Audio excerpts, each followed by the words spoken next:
Okay, so today is Tuesday, March 24th.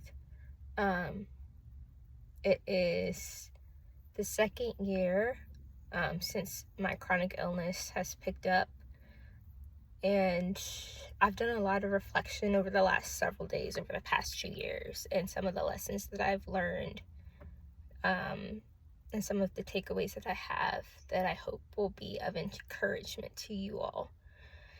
The biggest one is that your hardships, your difficulties are not for your benefit. As I look over the past 2 years of my life, we all go through hardships, we all go through difficulties, and the way we handle them really speak volume to our character and our integrity. For us as believers,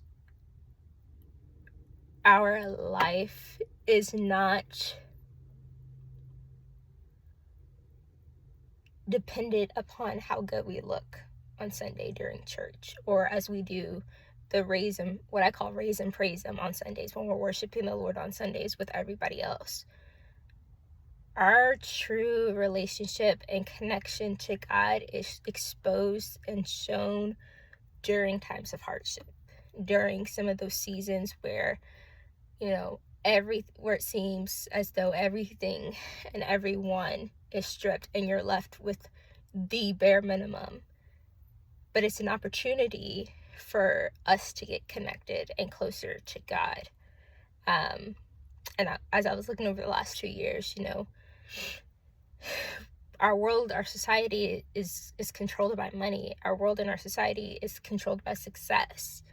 But a lot of those means of which we get success, or which they define success, are surface level, temporary, futile.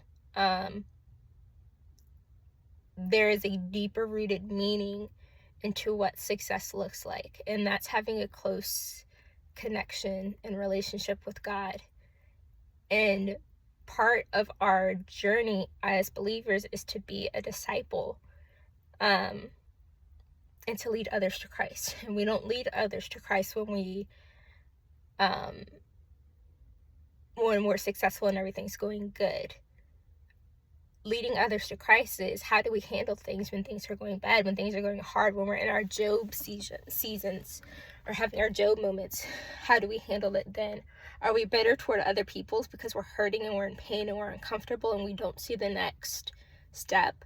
Are we still sharing the light of Jesus and loving people like Jesus did, even during those moments?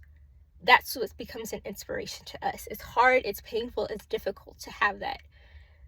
But having the mind of Christ, being like Christ is, being able to go through difficult things and experience those difficult things and still love one another, show kindness to one another, and be a vessel that God uses to shine His light.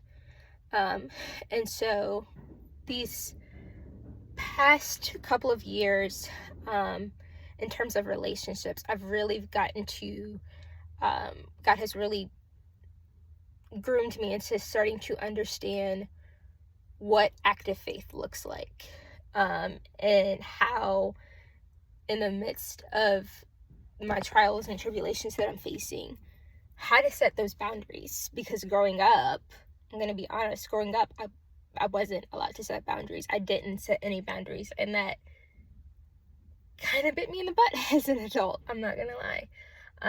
And then eventually I had to learn the balance and realize that not every relationship that I had, not every person that I had in my life was going to agree with the things that I was facing, but it's because they don't receive the same vision or direction or guidance that God gave you when it comes to your life. And so in this season, over the next 2 years, my prayer, my hope is that God really gives direction and guidance to those who seek it, and those who want to trust in Him and know what it looks like to fully rely on God. And my prayer is also that during this time, whether or not I get a physical healing, that I can be able to show others what it's like to be the hands and feet of Jesus, even in the midst of difficulty. We are all called to do that. So that's it. Love y'all.